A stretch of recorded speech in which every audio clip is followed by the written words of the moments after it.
Sunday നമ്മളൊന്ന് പുറത്ത് പോകാമെന്ന് വിചാരിച്ച് ഇറങ്ങിയതാണ് കേട്ടോ. ലഞ്ച് പുറത്തുനിന്നാക്കാമെന്ന് വിചാരിച്ചിട്ട് ഇറങ്ങുന്നത് തന്നെ 2:30 ഇനിയിപ്പം എവിടെ പോയാൽ ഫുഡ് കിട്ടുന്നുള്ള ദൈവത്തിന് മാത്രമേ അറിയുള്ളൂ. കാരണം ഇവിടെ ഒരുവിധം നമ്മൾ പോകുന്ന റെസ്റ്റോറൻറ്റ്സ് ഒക്കെ എപ്പോഴും ക്യൂ ആയിരിക്കും. അപ്പം പോയി നോക്കാം. സൺഡേ അതുകൊണ്ടാണെന്ന് തോന്നുന്നു കേട്ടോ. ഭയങ്കര എന്താ പറയുക, റോഡൊക്കെ ഭയങ്കര കാലിയാണ്. സാധാരണ ഈ കാക്കനാട് ഭാഗത്തേക്ക് നമ്മൾ പോവുകയാണെങ്കിൽ ബ്ലോക്ക് കുടുങ്ങി എത്ര ടൈം നമ്മളത് പോകുമെന്ന് പറഞ്ഞാൽ അത്രയ്ക്കും ടൈം നമ്മളത് പോകും. ഇടയ്ക്കൊക്കെ ഭ്രാന്ത് പിടിക്കും. നമ്മൾ തിരക്കിട്ടൊക്കെ പോകുന്ന സമയത്ത് ഇങ്ങനെ ഞെക്കി നിരങ്ങിയൊക്കെയാണ് ഒരു വണ്ടി ഒന്ന് മൂവ് ചെയ്യുക, പ്രത്യേകിച്ചും കാറാണെങ്കിൽ. ആക്ച്വലി ഈ ഒരു സീപോർട്ട് എയർപോർട്ടിനോട് ഇത്രയും ഒരു ഭയങ്കര ഡെവലപ്ഡ് ആയിട്ട് ഈ ഒരു അടുത്താണ് കേട്ടോ. 2 സൈഡും നിറയെ റെസ്റ്റോറൻറ്റ്സും ഇനി ഇല്ലാത്ത ഷോപ്സില്ല, എല്ലാ ബ്രാൻഡഡ് ഷോപ്സും ഇവിടെ ഉണ്ട് കേട്ടോ. സീപോർട്ട് എയർപോർട്ട് റോഡിൽ പണ്ട് ആക്ച്വലി ഞങ്ങൾ ഇവിടെയായിരുന്നു താമസിച്ചത്. അന്ന് ഇത് ഇത്ര ഡെവലപ്ഡ് ആയിരുന്നില്ല.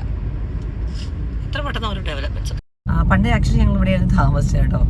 അന്ന് ഇത്ര ഡെവലപ്മെന്റ് ഒന്നും ഉണ്ടായിരുന്നില്ല. ഷോപ്സ് ഉണ്ടായിരുന്നു, എന്നാലും ഇത്രയ്ക്കൊന്നുമില്ല. ഇത് ആക്ച്വലി എനിക്കൊരു 3 വർഷം കഴിഞ്ഞ ഒരു കോവിഡൊക്കെ കഴിഞ്ഞപ്പോൾ അല്ലേ, ഒരു കോവിഡൊക്കെ കഴിഞ്ഞ സമയത്താണ് ഇവിടെ ഇത്രയും ഡെവലപ്മെന്റ് വന്നത്. ഓൾമോസ്റ്റ് എല്ലാ ബ്രാൻഡഡ് ഷോപ്സൊക്കെ ഇവിടെ വന്നിട്ടുണ്ട്.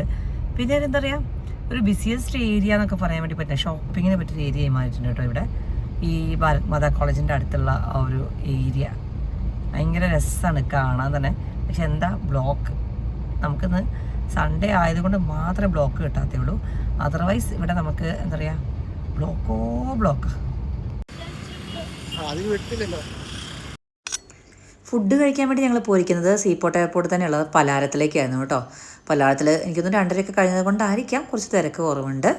ഇവിടെ കുറേയേറെ വെറൈറ്റി വിഭവങ്ങളുണ്ട് കേട്ടോ. ഈ എൻട്രൻസ് തന്നെ കാണാൻ നല്ല ഭംഗിയാണ്. പിന്നെ ഒരു ബുക്ക് ഷെൽഫോ, പിന്നെ നമ്മളെ മിനി കുക്കിംഗ് ഐറ്റംസ് ഇല്ല, അതൊക്കെ വെച്ചിട്ട് ഷെൽഫൊക്കെ ഉണ്ട് കേട്ടോ. പിന്നെ കുറേയേറെ ബേക്കറി ഐറ്റംസും ഉണ്ട് കേട്ടോ. ഇതൊക്കെ ഇവരുടെ ഹോം മെയ്ഡായിട്ട് ഉണ്ടാക്കുന്നതെന്നാണ് കേട്ടോ പറയുന്നത്. ആൻഡ് നമ്മൾ ഓർഡർ ചെയ്തിരിക്കുന്നത് ചട്ടിപ്പൊറോട്ടയും പിന്നെ അത് കല്യാണച്ചോറോ അങ്ങനെ എന്തോ ആണ് കേട്ടോ. പലയിടത്തു നിന്ന് കഴിച്ചിറങ്ങി കേട്ടോ.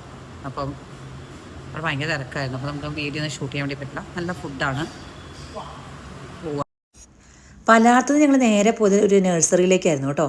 ഞങ്ങൾ കാലങ്ങളായിട്ട് തന്നെ ഈ നമ്മുടെ ചെടിച്ചട്ടിൽ മണ്ണ് നിറയ്ക്കുന്നതും ചെടി നടുന്നതൊക്കെ ഇവിടുന്നാണ് കേട്ടോ. ഇത് നമ്മുടെ തൃക്കാക്കര അമ്പലത്തിൻ്റെ തൊട്ടടുത്ത് തന്നെയാണ്. സീഡ്സ് ആൻഡ് പ്ലാന്റ്സ് അങ്ങനെ എന്തുവാണ് കേട്ടോ പേര് മറന്നുപോയി. ഇപ്പം നമ്മൾ ബാംഗ്ലൂർ പോയ സമയത്ത് ഒരു പോട്ട് വാങ്ങിയിട്ടുണ്ടായിരുന്നു. അപ്പോൾ ആ പോട്ടിലേക്ക് നല്ല മണ്ണും വളമൊക്കെ ഇട്ടിട്ട് അവർ മണി പ്ലാന്റ് ആണ് കേട്ടോ നിറച്ച് തന്നിരിക്കുന്നത്. ഞാൻ ഇതിനു മുമ്പേ പറഞ്ഞ പോലെ തന്നെ എൻ്റെ വീട്ടിൽ ഓൾമോസ്റ്റ് എല്ലാ പ്ലാന്റ്സും ഞാൻ ഇവിടെ തന്നെയാണ് കേട്ടോ, ഇവരെ കൊണ്ട് തന്നെയാണ് ചെയ്യിപ്പിക്കാറുള്ളത്. മണ്ണ് മാറ്റാറുള്ളത് ഇവിടെ തന്നെയാണ്. അങ്ങനെ ഇവിടുന്ന് ഈ പരിപാടിയൊക്കെ കഴിഞ്ഞിട്ട് ഞങ്ങൾ നേരെ പോയത് കണ്ണനൊരു ചെരുപ്പ് വാങ്ങിക്കാൻ വേണ്ടിയിട്ടായിരുന്നു. ഈ അവസാന നിമിഷത്തിലെ ഓട്ടപ്പാച്ചിൽ എന്നൊക്കെ പറയില്ലേ, അപ്പോഴാണ് ഓർത്തത് കണ്ണൻ ചെരുപ്പിലുള്ളവർ.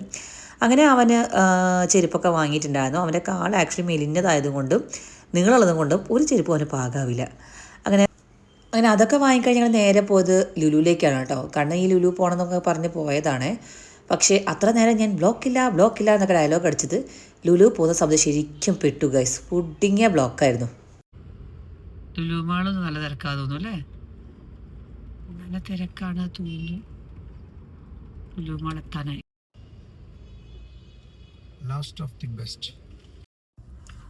ഇത്ര നേരം ഞാൻ ബ്ലോക്കില്ല പറഞ്ഞിട്ട് ലാസ്റ്റ് ലുലുവിൻ്റെ മുമ്പിലാട്ടോ ബ്ലോക്കിൽ പെട്ടത്. ഇപ്പം ആക്ച്വലി ഒരു ഹാഫ് ആൻ അവറിൻ്റെ മേലെ ആയില്ലേ ബ്ലോക്ക്, മേലെ ബ്ലോക്കിൽ കിടക്കുകയാണ്. അതും ലുലുവിൻ്റെ കോമ്പൗണ്ടിൻ്റെ ഉള്ളിലാണ് കേട്ടോ ഉള്ളത്. പാർക്കിങ്ങിലാക്കിയാണ് കിട്ടാത്തത് സ്ഥലം. അത്രയ്ക്കും തിരക്കാണ്. തിരിച്ച് യൂട്ടേണടുത്ത് പോകാനും പറ്റില്ല, നടുക്ക് വെച്ച് കുടുങ്ങിയും പോയി. ആ ഒരവസ്ഥയാണ്. എപ്പം കയറുമെന്ന് അറിയൂല. ഇനി ഇതിൻ്റെ ഉള്ളിൽ എന്തോരം തിരക്കുണ്ടെന്നും അറിയൂല, ഒന്നും അറിയൂല. പെട്ടുപോയി ഗൈസ്, ശരിക്കും പെട്ടു. ലുലുന്ന് ഷോപ്പിംഗ് കഴിഞ്ഞ് ഇറങ്ങി കേട്ടോ. ഒരു പുകയായിരുന്നു ഫുള്ള്. എന്ത് തിരക്കാണെന്നറിയോ, ഞാൻ ഒന്നിനും പറ്റിയില്ല കേട്ടോ. തിരക്ക് എന്ന് വെച്ചാൽ കയറിപ്പോയി കുടുങ്ങിപ്പോയി എന്നുള്ളൊരു അവസ്ഥയായിപ്പോയി. അത്രയ്ക്കും തിരക്ക്. അങ്ങനെ എങ്ങനെയൊക്കെയോ സാധനം വാങ്ങി. നമ്മൾ വേഗം സാധനം വാങ്ങിക്കഴിഞ്ഞു. പക്ഷേ നമ്മൾ ബില്ല് ചെയ്യാനുള്ള ക്യൂവിൽ അറൗണ്ട് ഹാഫ് ആൻ അവർ അല്ല, ഒരു 45 മിനിറ്റ്സെങ്കിലും നിന്നിട്ടുണ്ടാവും. അത്രയ്ക്കും തിരക്ക്. സത്യം പറഞ്ഞല്ലേ എനിക്ക് ഈ തിരക്കിലൊന്നും പോകാനേ ആവില്ല കേട്ടോ അപ്പം. പക്ഷേ ഇത് പെട്ടുപോയതാണ് ശരിക്കും. അത് കഴിഞ്ഞ് നമ്മൾ ഫുഡ് കഴിക്കാൻ വേണ്ടി പോയത് ഈഗലിലാണ്. ഈഗലിൻ്റെ ഒരു പുതിയൊരു ഔട്ട്ലെറ്റ് പാലാരിവട്ടം സ്റ്റാർട്ട് ചെയ്തിട്ടുണ്ട്. നല്ല സ്പേഷ്യസ് ആയിട്ടുള്ള സ്ഥലമാണ് കേട്ടോ. പിന്നെ ഇപ്പോൾ നമ്മൾ ഇങ്ങനെ എല്ലാ റെസ്റ്റോറൻറ്റ്സും പോയി കഴിഞ്ഞാലും കാണുമല്ലോ അവരുടെ സ്ക്രീനിൽ എന്തൊക്കെ അവിടെ ഉണ്ടാക്കുന്നു എന്നുള്ളത്. എനിക്കും കാണുമ്പോൾ അത് കാണാൻ വേണ്ടി ഭയങ്കര ഇഷ്ടമാണ് കേട്ടോ. പിന്നെ അവിടെ ഞങ്ങളൊരു ചിക്കൻ ഫ്രൈഡ് റൈസും ഗാർലിക് ചിക്കനും പിന്നെ കണ്ണൻ വേറെ എന്തൊക്കെയോ പറഞ്ഞിട്ടുണ്ടായിരുന്നു ഒക്കെ ഓർഡർ ചെയ്ത്. പിന്നെ അവിടുത്തെ കോഫി എനിക്ക് ഭയങ്കര ഇഷ്ടമാണ്. ഞാൻ ഇപ്പോൾ പോയി കഴിഞ്ഞാലും അവിടുന്ന് കോഫി കുടിക്കാറുണ്ട്. അങ്ങനെ അതൊക്കെ കഴിഞ്ഞ് നമ്മൾ വീടെത്തുമ്പോഴത്തേക്കും അറൗണ്ട് 11 കഴിഞ്ഞിട്ടുണ്ടായിരുന്നു കേട്ടോ. അങ്ങനെ വീട്ടിലെത്തി കിടന്നത് മാത്രമേ എനിക്ക് ഓർമ്മയുള്ളൂ. അത്രയ്ക്കും ടയേർഡായി പോയിട്ടുണ്ടായിരുന്നു. And thank you for watching me.